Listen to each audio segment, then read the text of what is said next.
The Lorax by Dr. Seuss.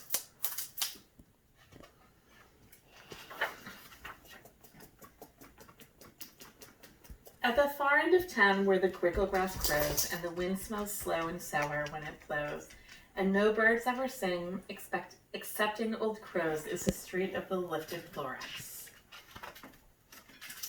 And deep in the crinkle grass, some people say, if you look deep enough, you can still see today where the Lorax once stood, just as long as it could, before somebody lifted the Lorax away. What was the Lorax, and why was it there? And why was it lifted and taken somewhere? From the far end of town where the crinkle grass grows. The old Once-ler still lives here. Ask him. He knows. You won't see the Once-ler, don't knock at his door. He stays in his lurkum on top of the store. He lurks in his lurkum cold under the roof where he makes his own clothes out of muffled booth. On a special dark midnights in August, he peeks out of the shutters and sometimes he speaks and tells how the Lorax was lifted away. He'll tell you, perhaps, if you're willing to pay. On the end of a rope, he lets down a tin pail, and you have to toss in 15 cents and a nail in the shell of a great-great-great-grandfather snail. Then he pulls up the pail, makes a most careful count to see if you've paid him the proper amount. Then he hides what you've paid him away in his snuff, his secret strange hold in his gruffless glove. Then he grunts, I will call you by whisper-ma-phone, for the secrets I tell you are for your ears alone. Slip! Down slips the whisper-ma-phone to your ear, and the old Once-ler's whispers are not very clear, since they have to come down through a snarkly hose, and he sounds as if he had smallish bees up his nose. Now I tell you, he says with his teeth sounding gray, how the Lorax got lifted and taken away. It all started way back, such a long, long time back. Way back in the days when the grass was still green and the pond was still wet, and the clouds were still clean, and the song of the swanly swans sang out in space. One morning I came to this glorious place, and I first saw the trees, the truffula trees, the bright colored tufts of the truffula trees, mile after mile in the fresh morning breeze.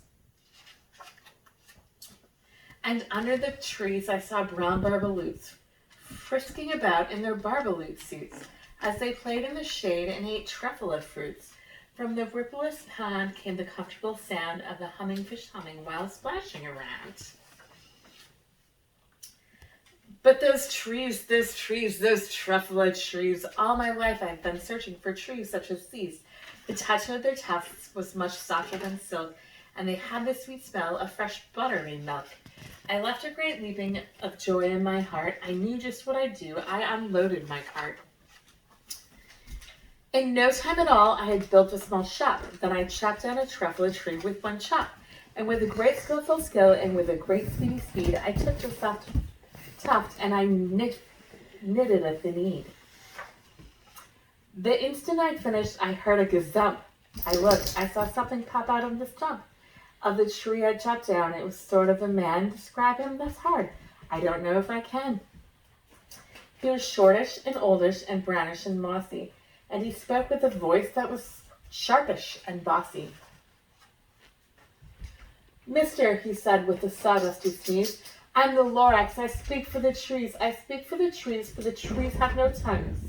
And I'm asking you, sir, at the top of my lungs.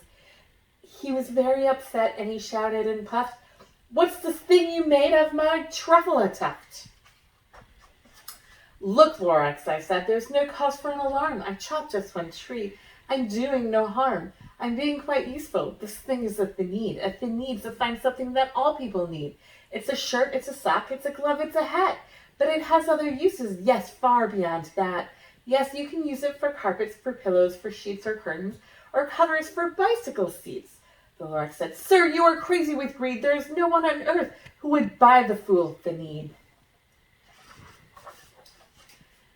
But that very next minute, I proved he was wrong, for just at that moment, a chap came along, and he thought that the thinade I had knitted was great. He happily bought it for $3.98. I laughed at the Lorax. You poor stupid guy. You never can tell what some people will buy. I repeat, cried the Lorax, I speak for the trees. I'm busy, I told him. Shut up, if you please. I rushed across the room, and in no time at all, I built a radiophone. I put in a quick call. I called my brothers and uncles and aunts, and I said, listen, here's a wonderful chance for the whole Once-ler family to get mighty rich. Get over here fast. Take the road to North Nitch, turn left at Weehawken, and shop right at Seuss. And in no time at all, in the factory I built, the whole Once-ler family was working full tilt. We were all knitting the needs just as busy as bees to the sound of the chopping of truffle trees. Then, oh baby, oh, how my business did grow. Now chopping one tree at a time was too slow. So I quickly invented my super axe hacker, which whacked off 4 truffle trees in one smacker. We are making the needs 4 times as fast as before, and that Lorax, he didn't show up anymore. But the next week, he knocked on my new office door. He said, I'm the Lorax who speaks for the trees, which you seem to be chopping as fast as you please. But I'm also in charge of the brown barbaloots who played in the shade in their barbaloot suits and happily lived eating truffle fruits. Now, thanks to your hacking my trees to the ground, there's not enough truffle fruit to go around. And my poor brown barbaloots are all getting crummies because they have gas and no food in their tummies. They loved living here, but I can't let them stay. They'll have to find food, and I hope they may. Good luck, boys, he cried, and he sent them away. I, the Once-ler, felt sad as I watched them all go. But business is business, and business must grow, regardless of crummies and tummies, you know. I meant no harm, I most truly did not, but I had to grow bigger, so bigger I got. I biggered my factory, I biggered my roads, I biggered my wagons, I biggered the loads of the needs I shipped out. I was shipping them forth, to the south, to the east, to the west, to the north. I went right on biggering, selling more of the needs, and I biggered my money, which everyone needs. Then again he came back. I was fixing some pipes when the old Lorax came back with more gripes. I'm the Lorax, he coughed and he whiffed. He sneezed and he snuffed, he snaggled and he sniffed. Once-ler, he cried with a querulous croak. Once-ler, you're making such smogulous smoke. You're my poor Swanee swans, why they can't sing a note.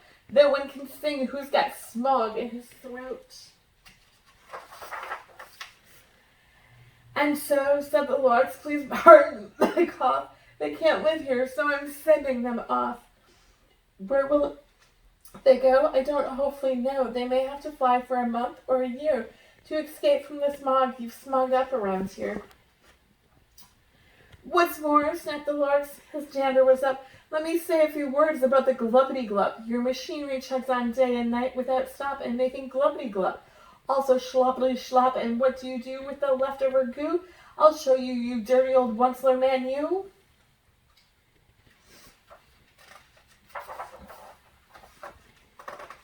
And then I got mad. I got terribly mad. I yelled at the Lorax, now listen here, Dad.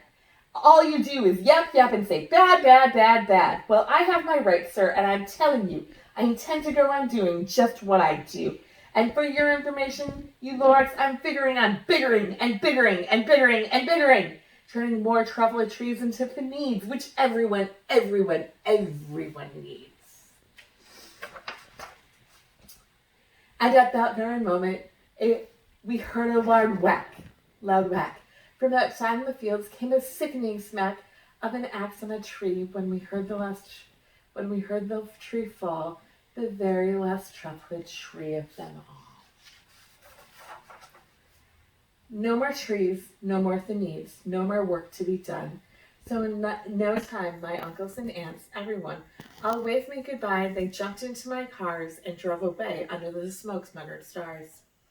Now, all that was left beneath the bad-smelling sky was my big empty factory, the Lorax, and I. The Lorax said nothing, just gave me a glance, just gave me a very sad, backwards glance, as he lifted himself by the seat of his pants, and I'll never forget the grim look on his face when he hoisted himself and took leave of this place, through a hole in the smog without leaving a trace. And all that the Lorax left here in this mess was a small pile of rocks with the one word, unless. Whatever that meant, well, I just couldn't guess. That was long, long ago, but each day since that day, I've sat here and worried away. Through the years, while my buildings have fallen apart, I've worried about it with all of my heart. But now, says the Once-ler, now that you're here, the words of the Lorax seem perfectly clear. Unless someone like you cares a whole awful lot, nothing is going to get better. It's not.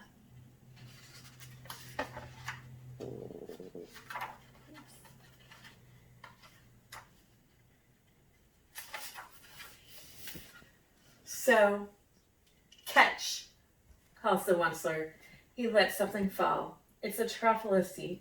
It's the last one of all. You're in charge of the last of the truffle seeds, and truffle trees are what everyone needs. Plant a new truffle, treat it with care. Give it clean water and feed it fresh air. Grow a forest, protect it from axes that hacks. Then the Lorax and all of his friends may come back. The end.